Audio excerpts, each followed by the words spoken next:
Hi everyone, I'm Andrea Renee for Yahoo Esports. Today I'm joined by our FGC or fighting game community expert, Michael Martin, to talk to us about lingo. Michael, there's a lot of terms that are thrown out during competitive matches, and some people out there may be confused by what they are. So let's go ahead and start with ground game. This is something you hear quite a bit from casters while watching Pro Street Fighter. What exactly does that mean?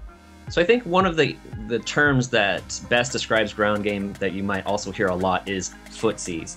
And basically that's a player's ability to sort of control space on the ground and also control the tempo of the match by throwing out buttons at certain times. It's not necessarily an offensive advantage that they're looking for as much as sometimes they're just looking for the other player to make a mistake. What about turtling? I mean, we all know the animal, the turtle, but in reference to Street Fighter strategies, what does this mean? So Guile is known for, I guess, the turtling style of gameplay going all the way back to Street Fighter 2. And you can kind of throw this into ground game as well, but turtling specifically is sort of playing so defensively that you're really just waiting for your opponent to do something so you can react to that.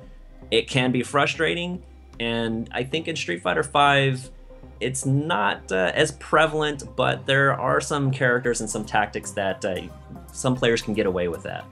And then the opposite of that is Rushdown. What that basically means is you're just playing so offensively that you don't want to give your opponent any opportunity to do anything.